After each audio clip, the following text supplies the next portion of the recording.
Puisque je vais traiter ici du judaïsme dans l'œuvre de Proust, je voudrais d'abord expliquer ce dont il ne sera pas question. Il ne sera question qu'incidemment de l'aspect biographique et de l'histoire de la réception de l'œuvre de Proust dans certains cercles sionistes des années 20, pour une raison toute simple, c'est que le sujet vient de faire l'objet de l'essai passionnant d'Antoine Compagnon, dont on a beaucoup parlé, Proust du côté juif. Cet exposé ne s'inscrira pas non plus dans l'horizon de lecture judaïsante de l'œuvre de Proust. Alors je m'explique. J'entends par lecture judaïsante ces études qui ont cherché des sources judaïques cachées à l'écriture de la recherche. On leur doit d'avoir attiré l'attention sur quelques angles morts du roman proustien, et assurément il fallait un regard averti pour repérer, par exemple, la troublante parenté entre le Shabbat juif et les samedites combrais, ce jour qui, dans la famille du narrateur, ne ressemble à aucun autre, marqué par des rites domestiques singuliers. De là, cependant, à traquer des messages secrets, de là à rapprocher les brouillons de Proust d'une page du Talmud ou à faire du Zohar une source d'inspiration proustienne, il y a un pas que je ne franchirai pas. Sauf exception, le bénéfice interprétatif de ces hypothèses me semble, pour tout dire, un peu tiré par les papillotes. Je ne m'aventurerai donc pas du côté de ce crypto-judaïsme proustien. Mon exposé s'inscrira donc plutôt modestement parce que je ne suis pas un proustien de métier, dans le sillage de ces études passionnantes, tel l'article fondateur d'Henri Raximov sur le sujet, Charlus et Swann, qui est présent dans le catalogue de l'exposition, qui est une réédition en fait. L'article fondateur d'Henri Raximov, le très bel ouvrage d'André Benaïm, Panim, Visage de Proust, des travaux qui s'efforcent, en s'appuyant sur le texte seul, d'explorer la représentation du monde juif dans la recherche. Que cette représentation du monde juif puisse nous mettre sur la voie de ce qu'on pourrait appeler une intrigue identitaire, on peut certes le soupçonner. Encore ne faut-il pas s'y tromper. Cette intrigue, si intrigue il y a, n'est pas d'ordre religieux. Elle est peut-être, c'est ce que j'essaierai de montrer, en dernière instance, de l'ordre de la mythologie personnelle. Alors, cette affirmation pourrait étonner, voire décevoir. On sait que le point de départ de l'enquête d'Antoine Compagnon est un propos de Proust dont il a cherché puis trouvé la source, que je rappelle rapidement. Il n'y a plus personne, pas même moi, puisque je ne puis me lever, qui aille visiter le long de la rue du Repos le petit cimetière juif où mon grand-père, suivant le rite qu'il n'avait jamais compris, allait tous les ans poser un caillou sur la tombe de ses parents. Pourtant, si émouvante que soit cette parole, notamment parce qu'elle rappelle à certains d'entre nous la fameuse parabole sur les disciples du Baal Shem Tov qui ne savent plus accomplir le rite, mais peuvent encore le raconter. Si émouvante que soit cette parole, elle ne doit pas nous tromper. Ces dernières paroles, ces ultima verba, restent relativement isolées et extérieures à l'œuvre littéraire, laquelle reste d'évidence, à quelques exceptions près, étrangère, largement étrangère en tout cas, à toute inquiétude proprement religieuse ou rituelle. On ne trouvera pas, dans la recherche, de réflexion consistante sur le judaïsme comme religion. On ne trouvera jamais non plus de considérations plus ou moins nostalgiques sur la tradition perdue, l'héritage oublié, les ratés de la transmission, alors même que ces thèmes sont déjà très présents dans la littérature contemporaine de Proust. Pour le dire très rapidement, la question primordiale ne porte jamais sur l'essence du judaïsme, mais sur l'appartenance, les manifestations d'appartenance, les allégeances. En être ou ne pas en être, telle est toujours pour Proust la question. Soit exactement la même question que celle qui commande, diversement modulée, l'orientation ou l'identité sexuelle, être ou ne pas être de Sodome ou de Gomorrhe, ou bien les relations mondaines, être ou ne pas être du salon Verdurin ou du salon Guermantes. C'est pourquoi entrer dans le thème juif chez Proust, c'est retrouver le terrain familier de toute une époque, celui qui se place sous le signe de l'opposition cardinale entre l'altérité et la ressemblance, le particularisme et l'assimilation. J'insiste, sur ce terrain-là, il n'y a pas d'originalité de Proust. Proust est très original à bien des égards, mais sur ce terrain-là, il ne l'est pas. Lire Proust, c'est plonger d'abord dans l'histoire du franco-judaïsme, de cette entrée massive des Juifs dans la vie publique française, des débuts de la Troisième République, voire de la fin du Second Empire, jusqu'à la Grande Guerre. Et c'est par là même assister déjà à ce que j'appellerais ce jeu cycliquement rejoué entre trois forces contraires. Première de ces forces, l'élan d'enthousiasme qui a porté une majorité de Juifs, parfois requalifiés d'Israélites, à entrer dans la danse patriotique et républicaine pour devenir des Français comme les autres. Et cela, comment?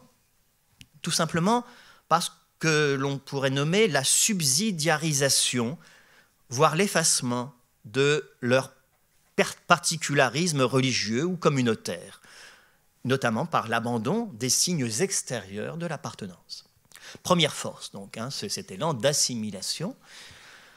La deuxième force qui entre en jeu, elle est connue, c'est l'existence, la persistance et même le développement en réaction d'un antisémitisme politique et culturel, dont le point culminant, pour l'époque qui nous concerne, sera bien sûr l'affaire Dreyfus, dans laquelle l'antisémitisme entend tout simplement refaire des Juifs un corps étranger à la nation.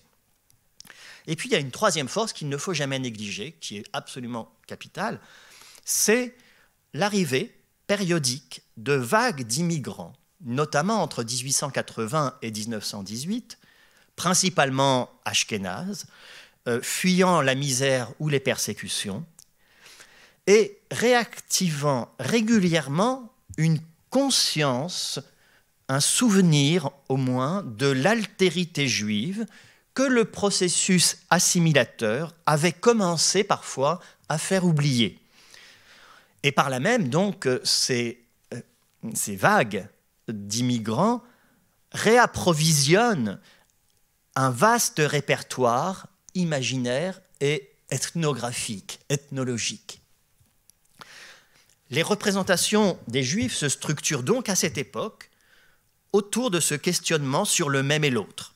Questionnement qui concerne aussi bien le rapport des Israélites à la majorité chrétienne que, au sein du monde juif, le rapport entre les Juifs assimilés et les Juifs non assimilés. Ces oppositions sont très vite devenues des lieux communs de la politique et de la littérature. Le thème juif, ne l'oublions pas, fait florès à cette époque, notamment au théâtre. Et je renvoie au livre, par exemple, de Chantal Meyer-Plantureux, Les enfants de Shylock, sur ces figures du juif au théâtre. Ce thème éveille la curiosité, souvent hostile, pas toujours, mais souvent hostile. Pourquoi? Parce que tout simplement, il se retrouve au centre névralgique des interrogations sur la nation, le contrat politique, les communautés culturelles, mais aussi des interrogations sur la psychologie individuelle ou collective. Je vais y revenir. Je vous propose de commencer l'exploration par un passage du côté de Guermantes, où se trouvent concentrés la plupart des thèmes auxquels nous allons avoir affaire. Alors, le narrateur de la recherche, que j'appellerai Marcel par convention, c'est un peu l'usage chez les Proustiens, se trouve en compagnie de son ami Saint-Loup, des Guermantes, et il est question d'un café peuplé d'étrangers, des Juifs principalement, précise le narrateur. Des Juifs qui sont, dit-il, résignés au rire qu'excite. Alors je précise, quand je vais citer Proust, parfois je vais le résumer. Donc parfois ce sera des citations, parfois ça sera ma paraphrase, mais je ne vais pas faire à chaque fois le signe un peu idiot des guillemets. Donc vous ferez assez facilement, je pense, la différence entre mon style et celui de Marcel Proust. Donc ces Juifs principalement, donc, résignés au rire qu'excite leur mise un peu prétentieuse ou exubérante ou de mauvais goût, leur mouvement maladroit.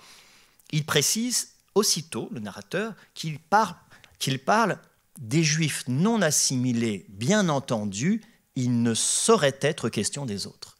Des Juifs non assimilés, bien entendu, il ne saurait être question des autres. Et ces Juifs non assimilés, dit-il, déplaisaient aux personnes qui ne peuvent souffrir un aspect étrange, loufoque. De même, dit-il, que Bloch déplaisait à Albertine.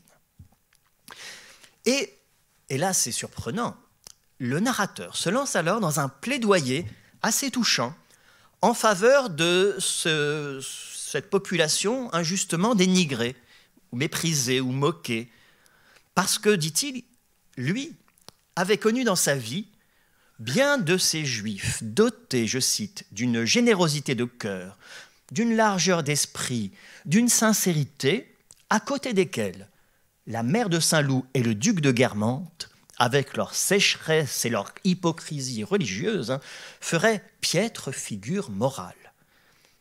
Pour connaître ces qualités profondes, précise le narrateur, toutefois, il faut apprendre à traverser ce qui déplaît ou ce qui choque. Voilà au moins, peut-on penser, de quoi faire justice de l'accusation insensée d'antisémitisme qui s'attache parfois à Proust, et dont Alessandro Piperno aura été un des plus récents porte-parole, accusation d'antisémitisme dont Compagnon rappelle à juste titre qu'elle n'a jamais été avancée du vivant de Proust. Pourtant, le passage ne se termine pas là, car ce tableau sympathique des vertus juives injustement méconnues, de ses qualités de cœur, qui ferait pâlir les qualités du duc de Guermantes, se voit tout de même aussitôt opposé au portrait de Saint-Loup, l'ami aristocrate du narrateur. Lorsqu'il s'agit de Saint-Loup, dit le texte, nul besoin de traverser des apparences désagréables. En lui, d'un seul tenant, c'est toute la grâce d'un pur français qui s'offre à la délectation de l'esprit et des yeux. C'est le génie intact de l'opus francigenum, c'est-à-dire de l'art français, qui se transmet intact depuis le XIIIe siècle chez certains de ces petits Français, nobles, bourgeois ou paysans. Bref, un miracle d'harmonie et de perfection intérieure que, et c'est la chute, l'étranger, si estimable soit-il, ne nous offre pas. Alors des passages tels que celui-ci n'ont rien pour étonner le lecteur de Proust. Et il ne s'agit évidemment pas de s'en effaroucher bêtement pour se livrer à quelques procès en barésisme. Mais ces passages permettent au moins de fixer quelques données majeures de la question que l'on a à considérer. On pourrait dire que le thème juif s'inscrit d'abord sur une double base. D'une part, ce que l'on pourrait appeler une théâtralité sociale, ce que j'appellerais un peu pompeusement une sémiologie sociale, c'est-à-dire un système de signes, une sémiologie. Et la classification des Juifs se fera alors selon l'axe, je l'ai dit, de l'assimilation ou de la non-assimilation, du semblable et du dissemblable, du voyant et du discret. En ce sens, le discours sur les Juifs, j'y insiste, n'est pas intrinsèquement différent de celui qui porterait sur n'importe quel groupe allogène, sur n'importe quel groupe étranger. C'est le premier point, une sémiologie sociale. De l'autre, un second paradigme qui relève de ce que, dans la terminologie du temps de Proust, eh bien, on nomme encore souvent la race. Je vais y revenir fréquemment. Ce paradigme de la race est inscrit dans le sillage d'un certain romantisme national, nourri d'une certaine idée de l'inconscient, alimenté par une rêverie scientifique sur l'hérédité, ce que l'on appelle alors souvent l'atavisme. Pour Proust, il y a bien une race juive et une race française. Il en parle dans des termes qui sont tantôt physiques, tantôt spirituels. Et je renvoie ici, par exemple, à l'ouvrage important de Pauline Moret, Race et imaginaire biologique chez Proust, qui est paru chez Garnier en 2016 et que je remercie Anne Simon, ici présente, de m'avoir conseillé.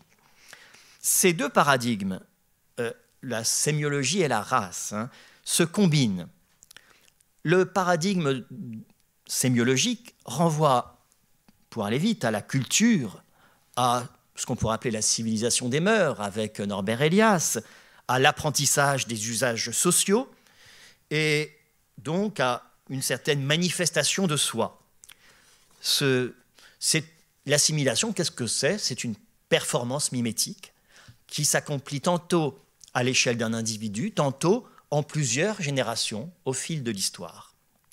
L'autre paradigme, celui de la race, est plus mystérieux. Il a affaire à ce qu'on pourrait appeler, avec Proust d'ailleurs, les gisements profonds du sol mental, de l'histoire et de la psyché collective. La sémiologie, la théâtralité est marquée par une certaine mobilité historique, sociale, psychologique, existentielle. Cela suppose une série de transformations et donc une certaine plasticité de l'être. En revanche, le paradigme racial, lui, tend à un certain essentialisme, à une forme de permanence. Et Proust fait constamment jouer, me semble-t-il, ces deux dimensions, la mobilité, la plasticité, voire le caméléonisme, et de l'autre quelque chose comme un fond substantiel, mystérieux, qui est doté d'une certaine qualité de permanence. Voyons d'abord le premier aspect que j'ai appelé la sémiologie ou la théâtralité sociale de ce que j'appellerais la judaïté, le fait d'être juif, tout simplement. Dans la République qui a fait des Juifs des citoyens français et où prévaut le modèle assimilationniste, certains signes extérieurs de la judaïté ont perdu leur évidence et même ils tendent à s'effacer. Même le signifiant, le mot juif en subit les conséquences, puisque je l'ai dit tout à l'heure, il se fait souvent supplanter par israélite, et même, note narquoisement Proust, la manière de prononcer ce dernier mot, selon qu'on fait entendre un Z ou un S, est un indice de sympathie ou d'antipathie. Je cite ici un passage des Jeunes filles en fleurs. « On ne me permet pas de jouer avec des Israélites, disait Albertine. » La façon dont elle prononçait israélite au lieu d'israélite aurait suffi à indiquer, même si on n'avait pas entendu le commencement de la phrase, que ce n'était pas de sentiment de sympathie envers le peuple élu qu'étaient animées ces jeunes bourgeoises de familles dévotes et qui devaient croire aisément que les Juifs égorgeaient les enfants chrétiens. De là naît quelque chose comme un jeu, parfois innocent et souvent pervers, qu'on pourrait appeler un jeu de détection. Dès les premières pages de la recherche, le grand-père du narrateur s'amuse avec une malice que le texte prétend exempte de tout antisémitisme, à démasquer les amis juifs que lui ramène son petit-fils à la maison, soit en les repérant d'emblée et en fredonnant des airs d'opéra appropriés pour signaler leur venue, des airs de la Juive, de Garnier, ou de Samson et Dalila, de Saint-Saëns, soit en leur faisant subir rien de moins qu'un interrogatoire dissimulé pour les amener, c'est le texte, à confesser leur origine. Et parfois, le soupçon est attiré par un nom apparemment si chrétien qu'il en devient louche. Et comment s'appelle ton ami qui vient ce soir? Dumont, grand-père. Dumont. Oh, je me méfie. Dumont, de quel mot au juste, hein? Et si c'était Dumont Sinaï, on n'est jamais trop prudent. En d'autres termes, et non sans humour, Proust nous invite à voir dans le juif un signifiant brouillé, troublé, que seul un regard exercé parviendra à percer à jour. Dans le cas de Bloch, ce travail interprétatif est beaucoup plus facile au demeurant, puisque Bloch est un juif patent, un juif évident, pourrait-on dire. Tout chez lui manifeste ses origines, son nom, son physique, sa famille, ce qu'Albertine appelle sa tribu, cette famille où l'on emploie en privé des mots yiddish ou hébreux, cette famille qui constitue à Balbec une colonie juive plus pittoresque qu'agréable. De là, un développement sur la population juive de Balbec qui est précisément l'antithèse du modèle assimilationniste. Population vivant repliée sur elle-même, qui rappelle tout simplement, dit le récit, ces communautés juives de certains pays, la Russie ou la Roumanie, où les cours de géographie nous enseignent que la population israélite n'y jouit point de la même faveur et n'y est pas parvenue au même degré d'assimilation qu'à Paris, par exemple. Donc l'horizon régulateur est bien celui de l'assimilation. Toujours ensemble, dit-il à propos de ces juifs de Balbec, ils formaient un cortège homogène en soi et entièrement dissemblable des gens qui les regardaient passer.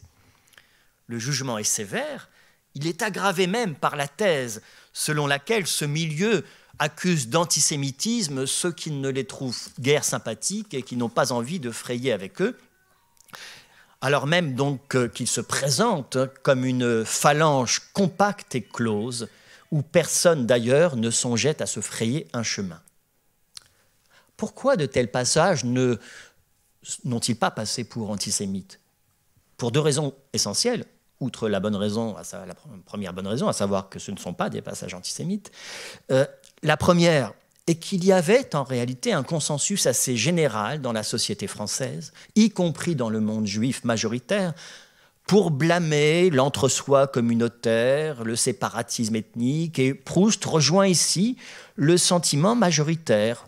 Il y a des juifs un peu gênants, un peu trop voyants, qui nous embarrassent. La seconde raison est plus décisive et nous incite à changer nos instruments d'optique par rapport à l'époque contemporaine. C'est qu'à partir du moment où l'on s'accorde à considérer les Juifs comme un groupe, comme un peuple, avec ses caractères propres, il est parfaitement admis qu'on puisse, comme on le ferait d'une personne, lui associer des prédicats, des qualités positives ou négatives, des vices et des vertus. Et toute la littérature de cette époque, il faut bien s'en rendre compte, toute la littérature de cette époque, juive ou non, antisémite ou pas, est friande d'observations ethnographiques sur les groupes juifs. La famille de Bloch, dira-t-on, est plus caricaturalement juive que Bloch lui-même, l'ami de jeunesse du narrateur, qui est un juif français, bourgeois parisien. Et si l'on appliquait les critères d'aujourd'hui, Bloch serait à coup sûr cité comme un bel exemple d'assimilation. Il est un fin lettré, agrégé, auteur d'une thèse en histoire sur Philippe II, manifestement détaché de la pratique religieuse, avide de se faire une place dans le monde comme homme de lettres. Seulement voilà, c'est un juif un peu trop repérable. Oui, mais qu'est-ce qui fait qu'on devine que Bloch est juif, à part son nom et son physique? Eh bien, en réalité, il n'a rien de substantiellement juif. Ce sont avant tout ses mauvaises manières, sa maladresse, son affectation, qui donnent lieu à des scènes d'anthologie particulièrement cocasses et qui font du personnage un mufle doublé d'une sorte de gaffeur pathologique. Plusieurs scènes qui sont des scènes d'anthologie. Ce n'est pas le particularisme religieux qui distingue Bloch de ses compatriotes, mais une série de défauts que la culture bourgeoise, et a fortiori la culture aristocratique, a tôt fait d'attribuer à des mauvaises façons d'étrangers mal dégrossis, sans gêne. Dans le Bloch de Proust, on reconnaîtra aisément quelques-uns des stéréotypes attachés aux cohortes de juifs allemands, ashkénazes, fraîchement naturalisés, dont la presse et la littérature antisémite faisaient ses choux gras. Et Proust, assurément, charge souvent la barque quand il est question de Bloch, en attribuant à celui-ci quelques tares particulièrement disqualifiantes. Bloch est un plagiaire indélicat, un arriviste éhonté, un camarade peu fiable. Et lorsqu'éclate la guerre de 14, on le voit, par exemple, tenir des propos d'un chauvinisme belliqueux jusqu'au jour où, se croyant mobilisable, il devient antimilitariste. Et cette duplicité de Bloch fait d'autant mieux éclater l'héroïsme impeccable, sans tapage et le sens de l'honneur de Saint-Loup. Il est certain que Proust se plaît ici à flirter avec les limites du cliché anti-juif, à flatter jusqu'à un certain point les représentations antisémites, jusqu'à convoquer pour Bloch les images de la hyène et la figure de Shylock. Bloch serait-il le souffre-douleur de Proust ou encore, comme le dit André Benaïm, le bouc émissaire de l'écrivain, chargé de tous les péchés d'Israël, ce qui permettrait d'en délivrer en quelque sorte les autres juifs? Il y a un peu de cela. Mais c'est un bouc émissaire d'une espèce particulière. Certes, Proust fait peser sur lui nombre de tropes traditionnellement antisémites, mais pour mieux les dérouter, voire les débouter.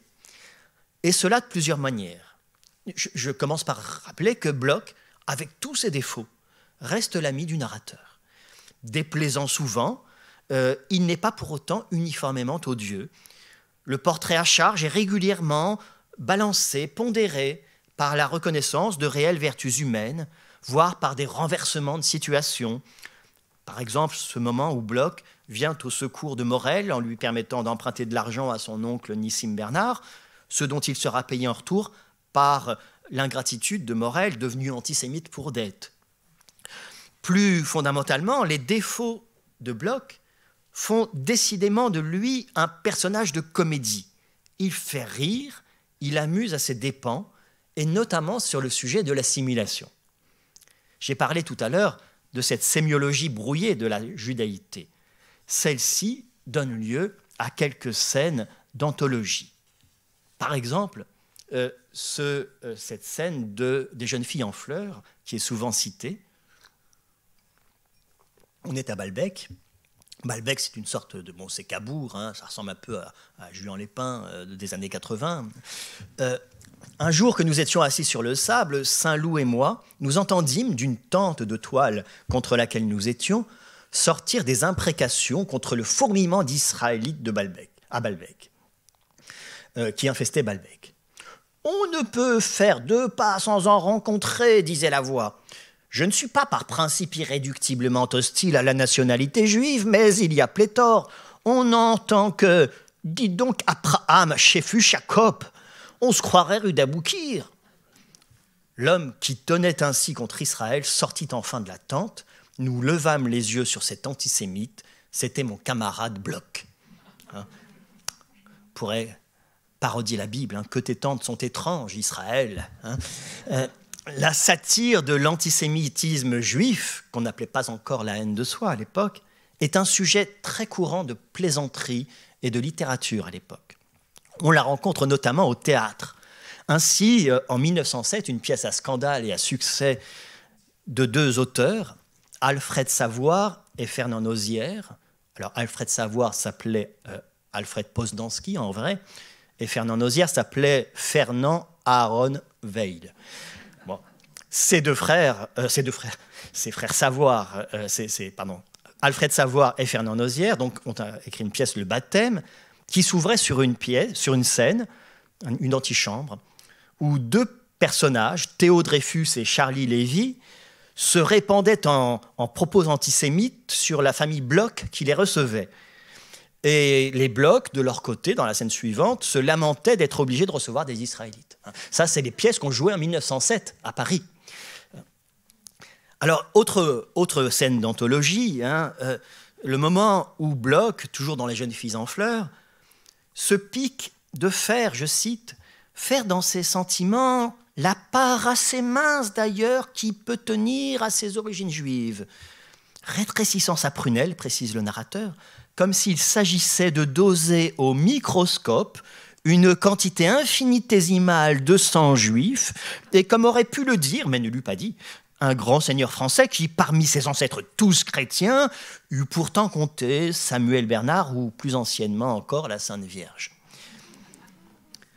Voilà un des premiers efforts pathétiques et vains du petit camarade du narrateur pour minimiser ses origines. Il se donne à lire sous la forme d'un déni, et même, si j'ose dire, d'un flagrant déni. Un déni dont le ridicule suscitera un plus franc éclat de rire lorsque, dans une scène célèbre, s'évertuant vainement, évidemment, à rallier un jeune duc antisémite à la cause du dreyfusisme, parce que Bloch est quand même un ardent dreyfusard, eh bien, il reçoit une rebuffade antisémite, mais il est moins offusqué de la rebuffade antisémite que mortifié d'avoir été reconnu. On ne put recueillir que ces mots. « Mais comment avez-vous pu savoir? Qui vous a dit ?»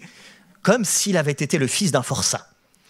D'autre part, étant donné son nom qui ne passe pas précisément pour chrétien et son visage, son étonnement montrait quelque naïveté, ajoute le narrateur perfide. À la fin, c'est bien la figure du naïf, du ridicule qui finit par prévaloir, et elle suscite moins l'antipathie que le sourire. Mais de quoi rit-on? Des origines de Bloch? De son particularisme ethnique irréductible? Ou de sa course effrénée à l'invisibilisation, à l'assimilation? Bloch trahit sans cesse ses origines, dans les deux sens du terme. Il les trahit en cherchant à les nier, il les trahit en les manifestant par des actes manqués qui sont autant de symptômes, d'aveux. Et c'est ainsi que le signe juif résiste à sa dissolution, à son effacement, sous le double effet de sa persistance interne et de l'hostilité que lui oppose la société. Mais l'œuvre de Proust réserve, dans son dernier volume, Le Temps retrouvé, une ultime surprise. Nous sommes alors bien des années après la guerre, tout le monde est vieux, lors de la dernière matinée guermantes. On reçoit chez les guermantes. Le narrateur voit alors réapparaître son vieil ami au moment où celui-ci semble avoir accompli jusqu'au bout la trajectoire de l'assimilation. Il faut lire ici le début de cette page extraordinaire, je lirai tout à l'heure la deuxième partie. J'eus de la peine à le reconnaître. D'ailleurs, il avait pris maintenant non seulement un pseudonyme, mais le nom de Jacques Durosier, sous lequel il eût fallu le flair de mon grand-père pour reconnaître la douce vallée de l'Hébron et les chaînes d'Israël que mon ami semblait avoir définitivement rompues. Un chic anglais avait en effet complètement transformé sa figure et passé au rabot tout ce qui se pouvait effacer. Les cheveux, jadis bouclés, coiffés à plat avec une raie au milieu, brillaient de cosmétiques. Son nez restait fort et rouge, mais semblait plutôt tuméfié par une sorte de rhume permanent qui pouvait expliquer l'accent nasal dont il débitait paresseusement ses phrases, car il avait trouvé, de même qu'une coiffure appropriée à son teint, une voix à sa prononciation où le nasonnement d'autrefois prenait un air de dédain particulier qui allait avec les ailes enflammées de son nez. Et grâce à la coiffure, à la suppression des moustaches, à l'élégance du type, à la volonté, ce nez juif disparaissait comme semble presque droite une bossue bien arrangée. Extraordinaire passage. Mais observons ce qui s'y trame. Factuellement, ce qui est rapporté est sans appel. C'est le parachèvement d'une trajectoire d'assimilation jusqu'à une forme de perfection, puisque Bloch a changé de nom, comme l'ont fait avant lui, comme l'a fait avant lui son modèle Francis de Croisset, qui s'appelait Francis Wiener, ou comme le fera aussi Henri Duvernoy à l'époque, ou plus tard en André Mauroy. Il a changé de nom, il n'est plus reconnu comme juif, il passe pour un hôte historique du salon, et il a réussi à effacer miraculeusement jusqu'aux traits sémitiques de son visage et à maquiller donc son asonnement ethnique. Alors peut-on dire que la messe est dite, si j'ose dire? Eh bien non, parce que cette réalité sociologique, cette prouesse du caméléonisme que décrit l'écrivain, en observateur attentif des mutations sociales de la société d'après-guerre, eh bien, cette réalité sociologique, elle est retournée comme un gant par le travail de l'écriture. C'est-à-dire qu'au moment même où la réussite de l'entreprise semble éclatante, cette entreprise est littéralement contrariée et même annulée par l'écrivain qui vient rappeler, non sans malveillance, la présence du juif sous celle de l'écrivain français. Et il fait apparaître l'assimilation non comme un processus vertueux, mais comme un camouflage théâtral. On pourrait même aller un peu plus loin, parce que si on devait qualifier ce regard du narrateur, avec quoi joue-t-il? Eh bien, ce regard sur ce bloc francisé, ce bloc christianisé, ce bloc déjudaïsé, je dirais qu'il est la convergence convergence optique de deux autres regards. Un premier regard que l'on retrouve, qui est mentionné dans le passage que je vous ai lu, qui est le regard du grand-père, justement. Ce regard malicieux du grand-père qui savait débusquer les juifs cachés. Celui qui disait que le nom de Dumont était trop français pour être honnête. Donc il emprunte ici le regard de son grand-père. Mais avec une perversité au moins égale, l'écrivain se fait aussi un peu, eh bien, le serviteur du baron de Charlus, Charlus l'antisémite, celui qui, au moment où il avait des vues homosexuelles sur le jeune Bloch, le jeune hébreu, eh bien, tenait des discours violemment anti-juifs, affectait de vouloir cantonner Bloch et toute sa tribu, tous ses corps religionnaires, dans la rue des Rosiers, la Judengasse parisienne, car, ajoutait-il, un ghetto est d'autant plus beau qu'il est plus homogène et plus complet. Donc, que fait Proust ici? Lui, il invente un bloc qui s'appelle à la fin Jacques du Rosier. Donc, il invente une trajectoire ironique du patronyme de Bloch, qui devient du Rosier. Que fait-il donc sinon accomplir, sur le plan littéraire, l'assignation à résidence de Bloch? Il le relègue dans son ghetto ancestral. Ce Jacques du Rosier n'a décidément aucun quartier de noblesse, mais il a bien un quartier de résidence. C'est peut-être la première version de la fameuse blague juive, vous savez, sur Katzmann, qui, désireux de changer son nom allemand en nom français, se fait appeler Shalom. Katzmann, Shalom. Ce camouflage de Bloch est certes un peu plus subtil, mais le résultat est le même. C'est une forme d'acte manqué, d'aveu involontaire, de retour au bercail. Au demeurant d'ailleurs, nous savons que Proust, par ses écrits, connaissait l'étymologie du mot caméléon, qui veut dire lion de terre. Lion de terre. Bloch serait-il à la fin du roman un lion de Juda, s'humiliant, allant jusqu'à l'humus, jusqu'à la terre, je ne sais pas. Mais quel est l'objet, encore une fois, de la satire? On comprend en tout cas que ce passage est de quoi combler, outre quelques antisémites, ceux des lecteurs juifs de Proust qui, bien disposés notamment envers le sionisme, ont été les contempteurs de l'assimilation. Qu'on songe seulement à ceci. J'ai parlé tout à l'heure, j'ai cité les cheveux jadis bouclés, coiffés à plat, et le nez fictivement redressé comme une bossue redressée. La bossue qui est un trope antisémite bien connu d'ailleurs. Eh bien, cela rappelle mot pour mot le début d'un poème satirique d'André Spire, intitulé justement Assimilation, dont je vous lis le début. Tu es content, ton nez est presque droit, ma foi, et puis tant de chrétiens ont le nez un peu courbe. Tu es content, tes cheveux frisent à peine, ma foi, et puis tous les chrétiens n'ont pas les cheveux raides. Donc, mais le lecteur de Kafka que je suis ne peut pas oublier aussi qu'à la même époque, en 1917, Kafka faisait paraître une satire animalière qui s'appelle « Rapport pour une académie », dans laquelle un singe de music hall, capturé en Afrique et ayant appris et imiter le langage et les mœurs des humains, s'efforçait, contre toute évidence, de persuader une assemblée de savants qu'il avait rompu toutes les chaînes de la singitude. Et Kafka dit « Affentum », qui résonne avec « Judentum ». C'est la singitude et la judaïté, ou le judaïsme sont en consonance.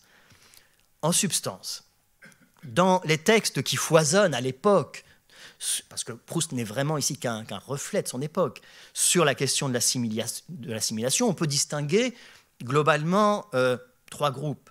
Ceux qui la jugent possible et souhaitable, ceux qui la jugent possible mais non souhaitable, d'autres qui ne la jugent ni souhaitable ni possible, et pour parodier Kafka, je dirais qu'il y a une 4e catégorie qui est la plus embarrassée, celle qui juge l'assimilation souhaitable mais la savent impossible. Où situé dans ce contexte le narrateur de la recherche et plus encore Marcel Proust lui-même? Je viens maintenant à la suite de ce portrait de Bloch assimilé qu'on trouve dans Le Temps retrouvé. Je ne vous en ai lu que la première moitié. Et voici la suite, qui ressemble à une exécution en règle. Mais surtout, dès que Bloch apparaissait, la signification de sa physionomie était changée par un redoutable monocle. La part de machinisme que ce monocle introduisait dans la figure de Bloch la dispensait de tous ces devoirs difficiles auxquels une figure humaine est soumise. D'autre part, pour assortir la figure aux cheveux plats et au monocle, ses traits n'exprimaient plus jamais rien. C'est une sorte de super botox. Ainsi, l'hébreu exubérant, l'oriental gesticulant, serait devenu une sorte d'automate, une pure mécanique impersonnelle, un masque vide et inexpressif. Tout ça pour ça. Ce n'est pas la moindre ironie du texte, d'ailleurs, que ce chic anglais, auquel Bloch parvient à la fin de sa vie, soit celui-là même qui faisait toute la distinction de Charles Swann et qui, justement, en a fait presque toute sa vie un juif quasi indétectable. Bloch semble donc parvenir à la fin de sa vie là où Swann avait commencé la sienne. Mais il n'en est en réalité qu'une caricature grimaçante. Swann, justement, parlons-en. Ami du prince de Galles, membre du très sélect et antisémite Jockey Club, c'est sur la base en effet d'un quasi-effacement du signe juif que commence l'aventure de Swann.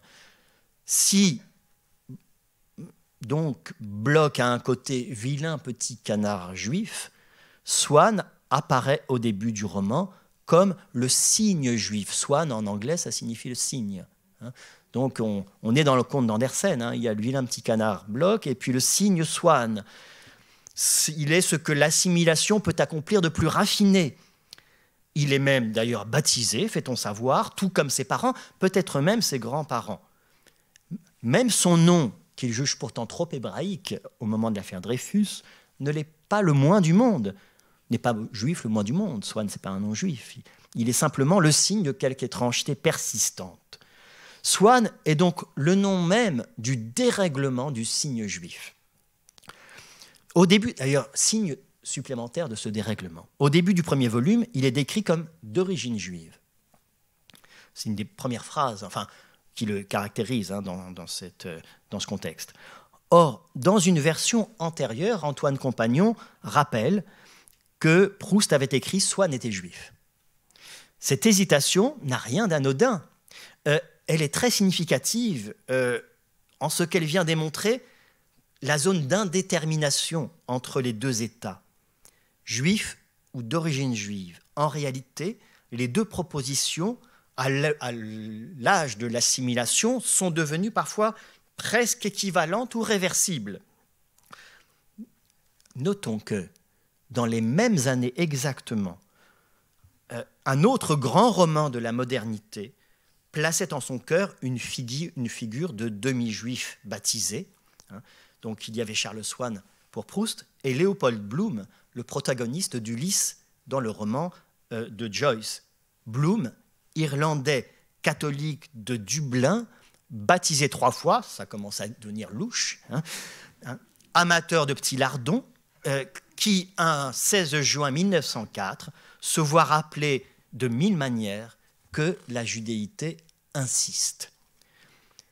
Il ne faut pas s'en étonner que ces 2 romans majeurs de la modernité aient au cœur de leur intrigue un demi-juif baptisé. Pour une modernité qui est vouée à l'exploration inquiète de l'inconscient du sujet, de tout ce qui échappe à sa maîtrise, qui est vouée à l'étude des dissociations du moi, eh bien, ces chimères identitaires que sont les juifs assimilés, ou les demi-juifs, ou les quarts de juifs, sont des spécimens particulièrement intéressants, parce qu'ils déjouent toutes les classifications, toutes les nomenclatures. Et si Proust ne pousse pas aussi loin que Joyce le vertige kaléidoscopique des identités morcelées, eh bien, il s'intéresse quand même, lui aussi, à ce moment de l'histoire où la judaïté a cessé d'être un principe ordonnateur de vie, tout en continuant à travailler, à détraquer, à inquiéter sourdement la société et le psychisme individuel. C'est un moment de flottement, de recomposition généalogique, nationale, moment où toutes les identités deviennent peu ou prou des identités recomposées, imaginaires, ce qui ne veut pas dire fictives ou mensongères. Moment fascinant de tangage, de vacillement entre mémoire et oubli, refoulement et résurgence, résurgence souvent inopinée, qui guette ce que Isaac Deutscher appellera plus tard les juifs non-juifs. Être oxymorique, être contradictoire. Souvenons-nous d'ailleurs de ces moments, je fais un petit passage très bref du côté de l'autobiographie, de ces moments où Proust lui-même tente de se définir. Il dira qu'il ne veut pas dire qu'il n'est pas juif aux antisémites. Pas dire qu'il n'est pas juif.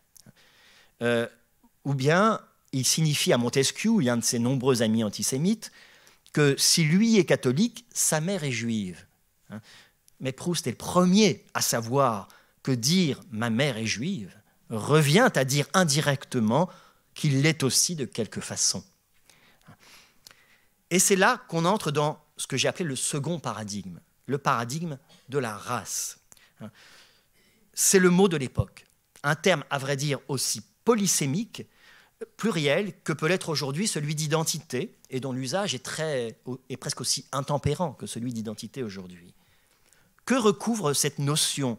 Qu'est-ce qui en elle trouve un écho si puissant chez Proust, si puissant qu'il peut, à coup sûr, embarrasser peut-être un lecteur contemporain non prévenu? J'aurais tendance à dire que ce mot occupe dans les débats de l'époque tout ce que une définition strictement politique du sujet laisse de côté. Revenons un moment à Bloch et à sa tribu. Ce qui s'émeut en Proust, ce n'est pas seulement le goût de l'exotisme, de l'orientalisme, celui qui fait comparer, et ici je crois qu'il y a une image qui va venir, le bloc de Proust à Mehmet II, le tableau de Bellini, ou à un juif de Decamps, le peintre orientaliste. C'est surtout que Bloch et les siens évoquent, au-delà de leur prosaïsme immédiat, trivial, voire grotesque, eh bien, ils évoquent pour lui, je cite ici un passage de Proust, les scribes assyriens, qu'on va voir en image, les scribes assyriens peints en costume de cérémonie à la frise d'un monument de Suse qui défend les portes du palais de Darius. Alors, il s'agit de frises découvertes à la fin du XIXe siècle et ramenées au Louvre et qui ont beaucoup marqué, semble-t-il, Proust, qui l'ont beaucoup impressionné. Si bien que Bloch et tous ces juifs exotiques qui hantent, dit-il, les restaurants de Paris et les plages de Balbec, apparaissent comme les descendants et les témoins étonnamment préservés d'un peuple immémorial. Et c'est alors, dit le narrateur, ce sont ses propres mots, l'admirable puissance de la race qui, du fond des siècles, pousse en avant jusque dans le Paris moderne, dans les couloirs de nos théâtres, derrière les guichets de nos bureaux, à un enterrement, dans la rue, une phalange intacte, toute pareille à celle des scribes assyriens. Dans le même passage, cette traversée des siècles est apparentée à une expérience médiumnique, à la puissance du spiritisme. Donc c'est une invocation des morts. Sous le présent revit l'antique passé. Il y a donc quelque chose que Walter Benjamin appellerait une aura juive, hein, y compris chez Bloch et sa tribu invraisemblable. Qu'est-ce que c'est que l'aura chez Benjamin? C'est la présence du lointain, hein, détectable dans l'expérience de la proximité, hein, quelque chose qui se devine de lointain, d'éloigné, alors même que la réalité empirique est sous nos yeux. Eh bien, je dirais que les Juifs parisiens de Proust sont un peu une sorte de Madeleine raciale, une épiphanie de groupe qui ressuscite l'antique passé. Il y a quelque chose en eux qui est plus grand qu'eux. Même lorsque Bloch, au lieu de proférer les paroles grandioses qu'on attendrait d'un hébreu antique, se contente de dire de sa voix nasillarde qu'on fasse attention à mon haut de forme. Relevons cependant que Proust ici n'a rien d'un apologète. Ce n'est pas Edmond Flegg, ce n'est pas Albert Cohen. Il ne célèbre pas la survie religieuse ou spirituelle d'Israël. Le miracle n'est autre que la conservation elle-même, celle que consacre le type sémitique, le maintien de la race et, en quelque sorte aussi, très lointainement, des mœurs. Si quelque chose s'offre à l'admiration, c'est précisément cette ténacité, cette endurance qui semble être une propriété du groupe, laquelle, mystérieusement, se transmet à l'individu. C'est ainsi que, dans le Swann vieillissant, qui lutte contre la maladie, le narrateur voit une combativité qui procéderait de vertus ataviques. Je cite ici ce passage incroyable. Donc, qualités ataviques donc, de Swann, luttant avec acharnement contre la maladie, à l'image de cette forte race juive, à l'énergie vitale, à la résistance à la mort de laquelle les individus eux-mêmes semblent participer. Frappés chacun de maladies particulières, comme elle l'est, la race juive, par la persécution, ils se débattent indéfiniment dans des agonies terribles qui peuvent se prolonger au-delà de tout terme vraisemblable, quand déjà on ne voit plus qu'une barbe de prophète surmontée d'un nez immense qui se dilate pour aspirer les derniers souffles avant l'heure des prières rituelles et que commence le défilé ponctuel des parents éloignés, s'avançant avec des mouvements mécaniques comme sur une frise assyrienne. Voyez comment ce qui pourrait n'être que le récit réaliste et naturaliste d'un homme, un individu luttant contre la mort, donne lieu à un tissage analogique incroyable qui nous fait passer sans solution de continuité du peuple à l'individu, de la persécution raciale à la maladie, le tout se prolongeant en une image pieuse, le prophète agonisant à la barbe et au long nez, et le tout revenant, comme pour les Blocs, à cette fameuse frise assyrienne. Tout aussi sûrement, je le rappelle, qu'un Saint-Loup ou une Françoise portent la mémoire de la vieille France de Saint-André-des-Champs, Bloch et Swann sont des échappés, non tant du ghetto que de l'antique Judée, de la semence d'Israël. Sur quel terrain nous trouvons-nous alors? Sur le terrain archéologique et historique? Sur le terrain biologique? En réalité, Proust pétrit cette matière poétique et imaginaire, passant avec désinvolture presque de l'un à l'autre, sans souci manifeste de cohérence. Parfois, c'est le modèle biologique qui semble l'emporter sur tous les autres et autoriser des raccourcis incroyables. Ainsi, dans À l'ombre des jeunes filles en fleurs, le narrateur commence par se livrer, on ne voit vraiment pas ce qui pourrait amener le thème juif, à une méditation très cruelle sur le vieillissement, et notamment le vieillissement des femmes. Sous le visage d'une jeune beauté, dit-il, se trame imperceptiblement une révolution anatomique qui cruellement fera peu à peu apparaître les défauts.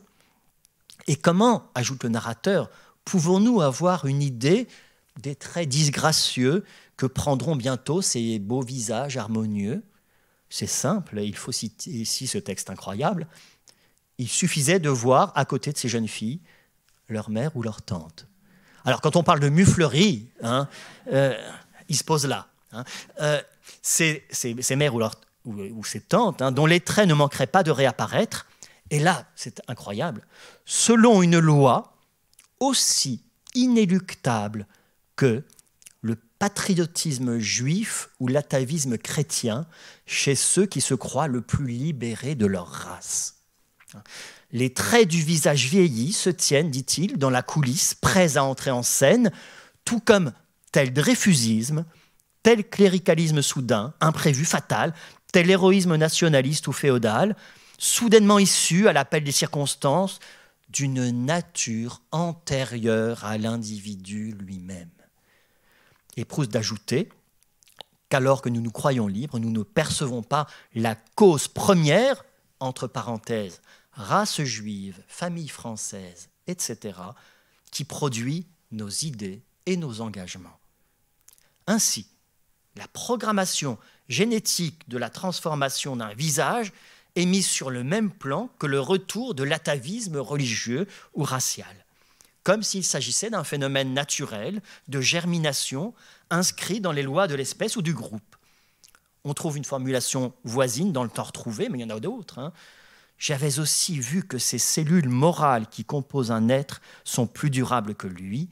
J'avais vu les vices, le courage des Guermantes revenir en Saint-Loup, comme le sémitisme de Swann. Ce qui se dit là n'est autre qu'une théorie déterministe de nos engagements et de nos idées. Et en l'occurrence, ça va loin, l'explication anticipée de l'engagement des Juifs, et notamment de Swann, dans la cause du dreyfusisme. Même de Bloch, le narrateur ne craint pas de dire qu'il croyait avoir logiquement choisi son dreyfusisme, c'est-à-dire selon la raison, et savait pourtant que son nez, sa peau et ses cheveux lui avaient été imposés par sa race. Qu'on songe à ce qu'un tel propos vaudrait aujourd'hui à son auteur, qui serait illico proscrit de Twitter, sans ménagement. Mystère donc de l'atavisme, traité parfois avec humour d'ailleurs, comme dans ce passage fameux où la consommation effrénée de pain d'épices par Swann est expliquée par le fait qu'il souffrait d'un eczéma ethnique et de la constipation des prophètes, dont on n'a pas trouvé, je crois, la source scripturaire. Mais lorsqu'il est question de la métamorphose de Swann, l'affaire est beaucoup plus sérieuse. C'est à ce propos qu'on a pu dire, non sans raison, que Raximov l'a dit avec d'autres, que les parcours de Bloch et de Swann se croisaient. C'est une sorte de tête à queue. Là où Bloch n'a de cesse qu'il n'ait effacé tous les signes de sa judaïté, l'histoire de Swann est celle, au contraire, du retour inopiné, mais opiniâtre, de cette judaïté. Encore faut-il préciser de quoi il s'agit. On le sait, c'est l'affaire Dreyfus qui sonne le réveil pour Swann. Celui-ci, à l'encontre de l'antidreyfusisme des cercles et coteries qu'il fréquente, se lance hardiment, à corps perdu, dans la cause du capitaine Dreyfus, tout comme Bloch. C'est le moment d'ailleurs où ils se croisent. Ce qui lui aliène bien de ses amis, ce qui est tout près de rendre ce parvenu juif, comme dirait Arendt, à son statut de paria, ce qui lui attire les reproches véhéments du duc de Guermantes, qui ne manque pas de l'accuser lui-même de trahison et d'ingratitude. Je cite ici le duc de Guermantes. Il est vrai que Swann est juif, mais jusqu'à ce jour, excusez-moi, j'avais eu la faiblesse de croire qu'un juif peut être français. J'entends un juif honorable, homme du monde. Or, Swann était cela dans toute la force du terme, Eh bien, il me force à reconnaître que je me suis trompé, puisqu'il prend parti pour ce Dreyfus, qui, coupable ou non, ne fait nullement partie de son milieu, il n'aurait jamais rencontré, contre une société qu'il avait adoptée, qu'il avait traitée comme un des siens. Et il n'y a pas à dire, nous nous étions tous portés garants de Swann, j'aurais répondu de son patriotisme comme du mien. Ah, il nous récompense bien mal. J'avoue que de sa part, je ne me serais jamais attendu à cela. Alors ce propos malveillant, pour tout dire un peu stupide, du duc de Guermantes, pourtant, n'est pas sans entrer ironiquement en résonance avec l'interprétation que parfois l'œuvre elle-même semble proposer de la rejudaïsation imprévue de Swann. Ce ne serait pas la première fois que le récit semblerait en quelque sorte corroborer des préjugés, à ceci près qu'il ne donne justement pas à ces préjugés la connotation antisémite qu'ils peuvent avoir dans d'autres bouches. Ainsi, dans Du côté de chez Swann, on voit la princesse de l'Aume se laisser à dire de Swann que, alors je cite ici, je sais qu'il est converti, et même déjà ses parents et ses grands-parents, mais on dit que les convertis restent plus attachés à leur religion que les autres, que c'est une frime, est-ce vrai? Alors, au moment où elle dit ça, on sourit, parce que Swann est totalement indifférent au judaïsme. Mais le roman avançant, eh bien, le destin de ce demi-juif baptisé semble confirmer, ratifier que le judaïsme persistait à l'état de latence et n'attendait peut-être que le moment de se réveiller. Peut-être est-ce là une réinterprétation barésienne d'un vieux précepte talmudique qui veut qu'on ne puisse au fond jamais perdre sa judaïté, quelque chose que Lévinas appelle l'irrémissibilité de l'être juif, sauf que c'est chez Proust un peu plus ambivalent et que ce qui est dans le judaïsme le signe d'une élection indélébile devient ici peut-être quelque chose qui s'apparente presque plus à une maladie qu'à une élection. C'est là qu'interviennent deux passages décisifs qui permettent de faire comprendre justement que le discours de Proust nous prend souvent à contre-pied. Le premier est situé dans Le côté de Guermantes, au point culminant de l'engagement dreyfusiste de Swann. Je causais un instant avec Swann de l'affaire Dreyfus et je lui demandais comment il se faisait que tous les Guermantes fussent anti-Dreyfusards. D'abord parce qu'au fond, tous ces gens-là sont antisémites, répondit Swann, qui savait bien pourtant par expérience que certains ne l'étaient pas. Je passe à un passage important, et c'est là qu'intervient cette citation très connue. « Arrivé au terme prématuré de sa vie, comme une bête fatiguée qu'on harcèle, il exécrait ses persécutions et rentrait au bercail religieux de ses pères. » Ce bercail, Henri Reximoff l'avait noté, toutefois, n'est pas spécialement religieux au sens où nous l'entendons. Swann choisit son camp parce que c'est son sang qui se révolte, qui fait retour et qui parle en lui comme il avait parlé chez Sarah Bernard, selon les propres termes de l'actrice, chez Spire ou chez Bernard Lazare. Et ce retour de la race, du patriotisme juif, du sémitisme, se traduit physiquement sous le double effet de la politique et de la maladie, comme si le judaïsme refoulé profitait d'un moment de faiblesse, d'un relâchement de vigilance pour reprendre possession d'un impeccable bourgeois, l'impeccable bourgeois assimilé que Swann avait été toute sa vie. Et là, vous allez voir le contraste avec le portrait de Bloch qu'on a vu tout à l'heure. Le nez de polichinelle de Swann, longtemps résorbé dans un visage agréable, semblait maintenant énorme, tuméfié, cramoisi, plutôt celui d'un vieil hébreu que d'un curieux valois.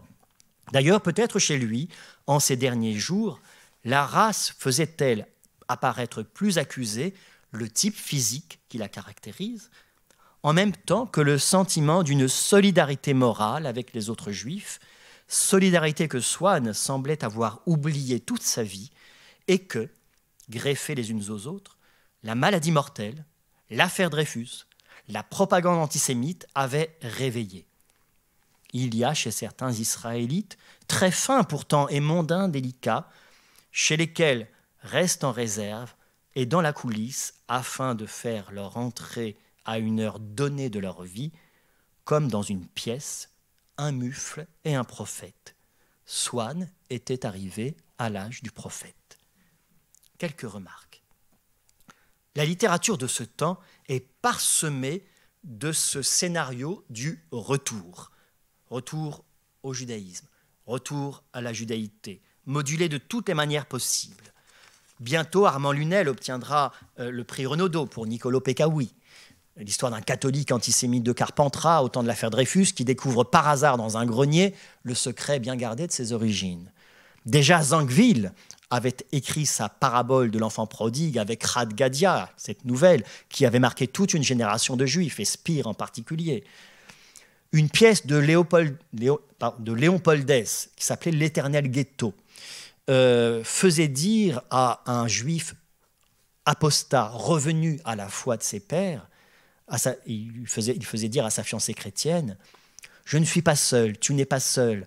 Il y a autour de nous la présence invisible de nos pères, de nos grands-pères, de nos aïeux. Elle est dans notre chair et dans notre sang. » Ça s'appelle l'Éternel Ghetto. Le propre de la plupart de ces récits du retour, néanmoins, quand ils étaient du moins écrits par des auteurs juifs, était de comporter une dimension peu ou prou édifiante. Mais rien de tel chez Proust quand on regarde de près. Le Swann qui s'engage pour Dreyfus est certes attachant, mais il n'est pas sur la voie de la rédemption. Le narrateur n'épargne pas le personnage alors même qu'il épouse une cause qui fut chère à Proust. Et s'il fait apparaître l'antisémitisme de certains anti-dreyfusards, il montre aussi un Swann tellement pris par sa passion dreyfusiste que celle-ci devient le critérium unique, intolérant, obsessionnel et fanatique de son jugement, au point de l'aveugler tout aussi sûrement que l'antisémitisme biaise le jugement des anti-dreyfusards. Donc Swann n'est que très relativement un prophète. Ce n'est pas Bernard Lazare. Il n'est aussi que très épisodiquement un mufle, à la différence de Bloch. Mais qu'importe. Il est dit de lui qu'il a pu présenter tour à tour les états successifs par où avaient passé ceux de sa race, depuis le snobisme le plus naïf et la plus grossière goujaterie jusqu'à la plus fine politesse. Comme s'il s'agissait pour Proust, par des mots toujours un peu inadaptés, un peu forcés, un peu en excès par rapport à la réalité individuelle empirique, comme s'il s'agissait pour Proust de faire de Swann quelque chose comme une allégorie improvisée et approximative d'Israël. Ces pages n'ont pas fini de nous déconcerter. Au début de cette conférence, j'ai émis l'hypothèse que le processus assimilateur avait fait entrer le juif dans une zone d'indétermination sémantique, puisque les critères même de l'identification devenaient incertains, et pour les autres et pour soi-même. Qui est juif? Qu'est-ce qu'être juif? Peut-on l'être encore quand on ne l'est plus? Peut-on cesser de l'être? Ces cas douteux, le narrateur se plaît à les multiplier. Du juif identifiable Bloch, Proust fait un juif masqué. Du catholique Swann, Proust fait une sorte de juif engagé, voire enragé. Bien malin, qui peut dire à la fin où se situe le narrateur et a fortiori l'auteur, dans ce jeu permanent de renversement, de tourniquet. Ici, il étrille une tribu antipathique de juifs non assimilés, ailleurs il en loue les vertus. Ici, il éreinte la balourdise sociale d'un bloc un peu trop juif. Plus tard, il exécute un portrait au vitriol du même bloc lorsqu'il s'est assimilé. Là, il laisse entendre que les lois de la race sont inexorables. Ailleurs, il imagine une France où il n'y aurait pas eu d'affaire Dreyfus et dans laquelle le judaïsme de Swann ne se fût jamais réveillé. Le déterminisme de la race ne serait donc pas si infaillible. Il se combine chez Proust avec une philosophie qui fait la part belle aux impondérables de l'histoire.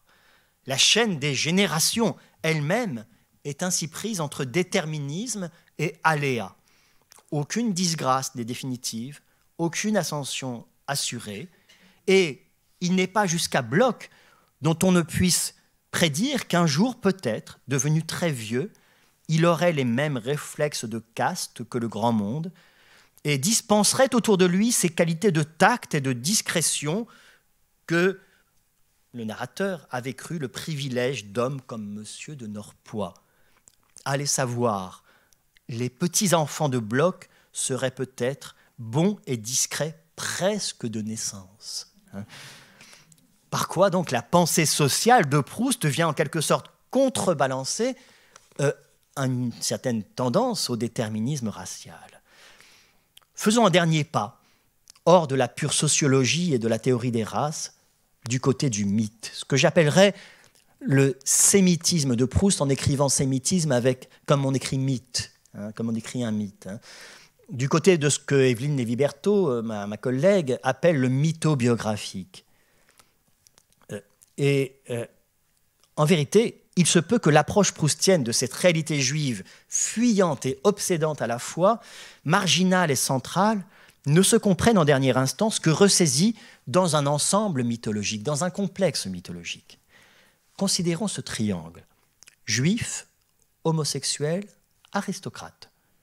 Le récit ne cesse de tisser entre ces trois groupes des réseaux de connivence et d'analogie, dans un jeu de miroir où un narrateur qui n'est ni juif, ni homosexuel, ni noble, entre constamment dans le champ magnétique de ces trois catégories problématiques de la République et hautement surreprésentées dans le roman. Trois formes de marginalité, trois races, le mot leur est appliqué, maudites et glorieuses à la fois. C'est dans des pages fameuses de Sodome et Gomorrhe que Proust module des variations analogiques sur ces deux races de proscrits que sont les juifs et les homosexuels. Conscience malheureuse en discordance avec le monde, obligés de se désavouer, condamnés au mensonge, à la dissimulation, déchirés entre la volonté de fuir leur groupe d'origine et la tentation de s'y réfugier.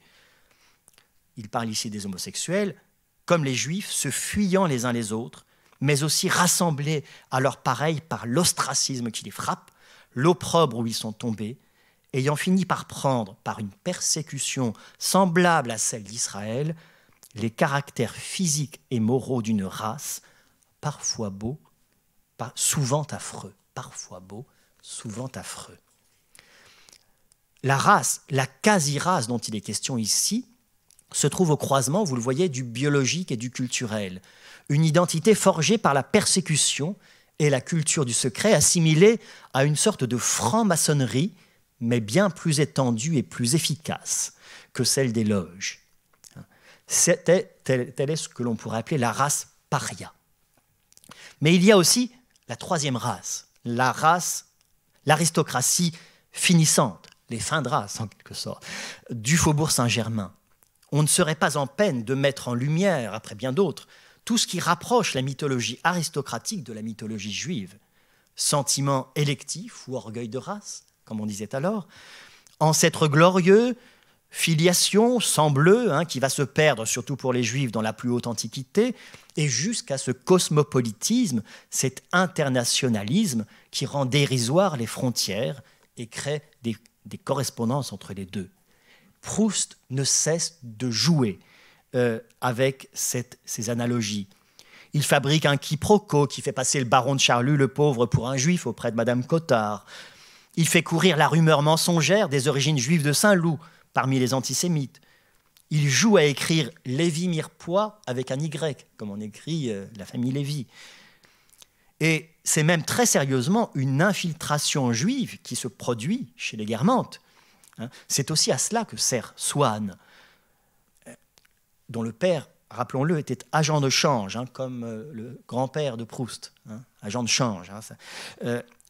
Après avoir mis dans les bras de Saint-Loup une maîtresse juive, ou supposait-elle, parce qu'on n'en est pas sûr, à vrai dire, que Rachel soit juive, elle tient même des propos très antisémites.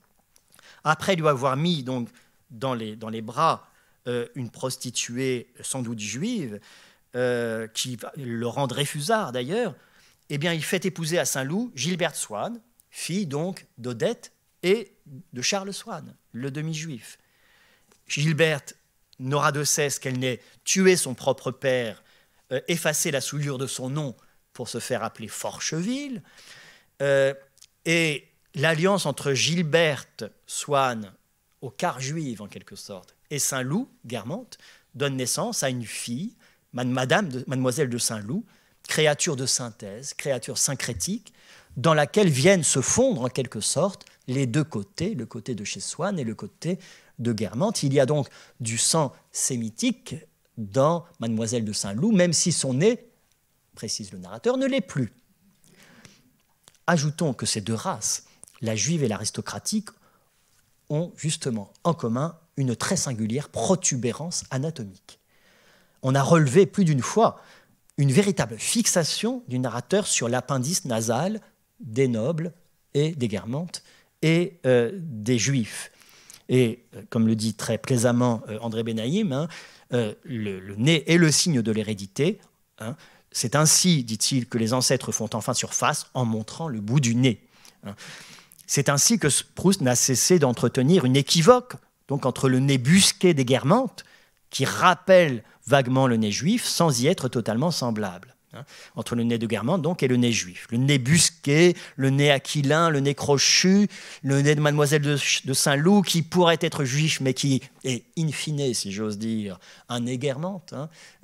On sent qu'on est ici entre l'obsession personnelle et l'humour juif. Ce n'est pas tout.